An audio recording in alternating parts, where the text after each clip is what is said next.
सभी विद्यार्थियों का एक बार फिर हमारे YouTube चैनल में स्वागत है। आज हम आपके लिए लाए हैं कक्षा 10वीं का यानी हाई स्कूल मुख्य परीक्षा वर्ष 2025 का पेपर लेके आए हैं। सेट डी है। देखिए, आज हम आपको इसके सभी वस्तुनिष्ठ प्रश्न हैं उनके हल यानी उत्तर कराने वाले हैं। तो चलिएगा, देखिए हम करते हैं। यहाँ से पहला प्रश्न हमारे पास है, रिक्त स्थानों में सही विकल्प का चयन कर लिखिए। तो पहला प्रश्न है हमारे पास, परशुराम ने, यहाँ पर रिक्त स्थान है, का वध किया था। तो सहस्त्रबाहु या रावण। तो हम जानते हैं, देखिए परशुराम ने सहस्त्रबाहु का वध किया था अपने पिता के कहने पर। देखिए इसका सही आंसर है सहस्त्रबाहु।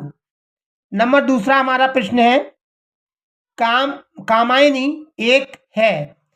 तो मुक्तक काव्य या महाकाव्य। तो हम जानते हैं कामायनी जयशंकर प्रसाद द्वारा लिखी गई कविता है जो एक महाकाव्य है। इसका सही आंसर है महाकाव्य। अब हम देखेंगे तीसरा, रस के भेद होते हैं 10 या 15। तो हम जानते हैं रस 10 प्रकार के होते हैं यानी 10 भेद होते हैं। इसका सही आंसर है 10। चौथा क्वेश्चन है, बाल गोविंद भगत की व्यवस्था थी 60 के ऊपर या 65 के ऊपर। तो हम जानते हैं 60 साल के थे, तो 60 साल के मतलब 60 के ऊपर। इसका सही आंसर है 60 के ऊपर। जिजीविषा शब्द का अर्थ है जीने की इच्छा या जाने की इच्छा। तो हम जानते हैं, देखिए जिजीविषा का मतलब होता है जीने की इच्छा। इसका सही आंसर है जीने की इच्छा।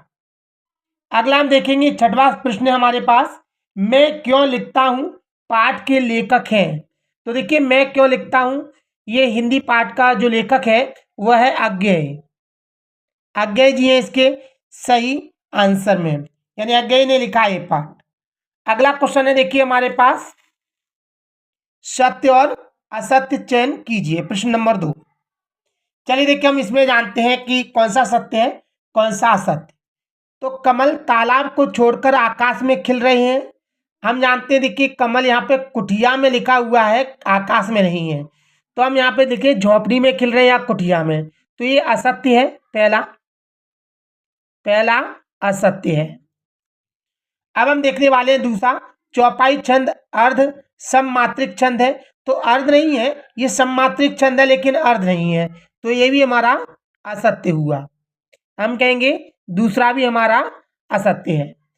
तीसरा हम देखेंगे, शीला अग्रवाल मनु भंडारी की माँ थी। तो हम जानते हैं, देखिए जो शीला अग्रवाल जो थी वो मनु भंडारी जो लेखिका है वो इनकी शिक्षिका रही हैं, या हम कह सकें तो अध्यापिका। यानी मनु भंडारी की शीला अग्रवाल अध्यापिका थी, तो माँ नहीं थी, तो ये भी असत्य हुआ। ये भी हमारा असत्य है। तीसरा के बाद हम चौथा करने वाले हैं, बिस्मिल्लाह खां को सेनाई वादक के लिए भारत रत्न मिला।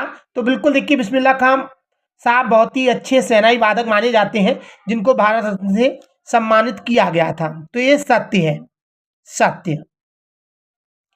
अब हम देखेंगे हमारा अगला क्वेश्चन है पांचवा, जिस भाव से किसी काम को करने या होने का बोध होता है उसे क्रिया कहते हैं। बिल्कुल देखिए क्रिया वही होती है जिसके भाव का बोध हो, तो हम कहेंगे बिल्कुल सत्य है हमारा, ये भी सत्य, यानी पांचवा सवाल भी हमारा सत्य।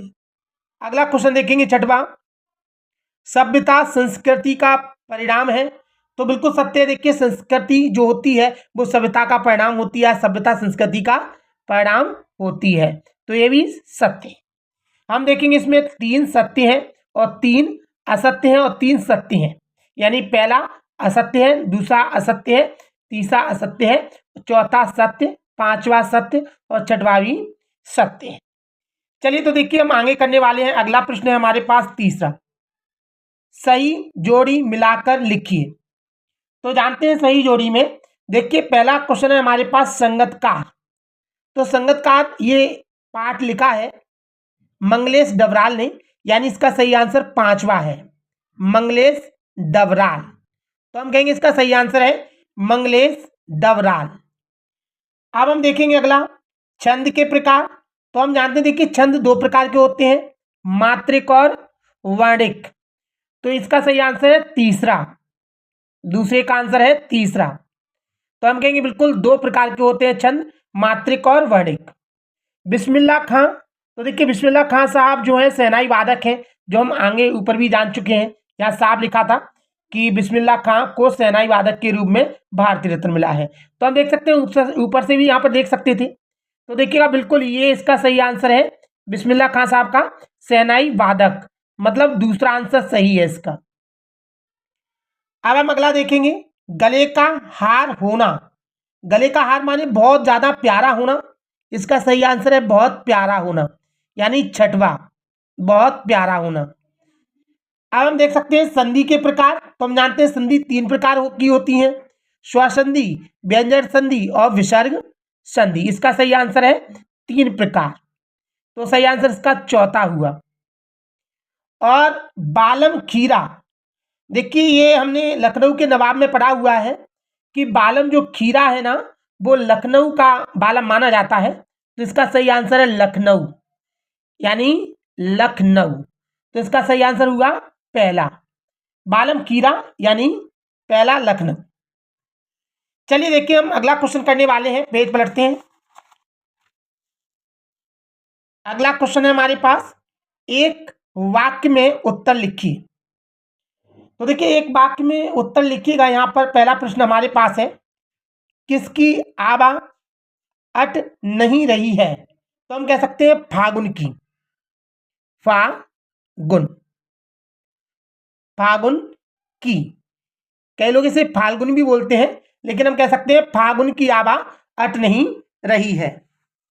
दूसरा प्रश्न है हमारे पास, प्रबंध काव्य के कितने भेद होते हैं? तो हम जानते हैं प्रबंध काव्य केवल दो प्रकार के होते हैं, यानी दो भेद होते हैं, दो। कौन कौन से? तो हम कह सकते हैं महाकाव्य और खंड काव्य, महाकाव्य और खंड काव्य, खंड काव्य। अब हम यहां देख सकते हैं, नेताजी सुभाष चंद्र बोस की प्रतिमा कहां लगवा दी गई? तो हम जानते हैं देखिए जो कस्बा था, या हम कह सकते हैं शहर या कस्बा, कस्बा भी कह सकते हैं या हम शहर भी कह सकते हैं।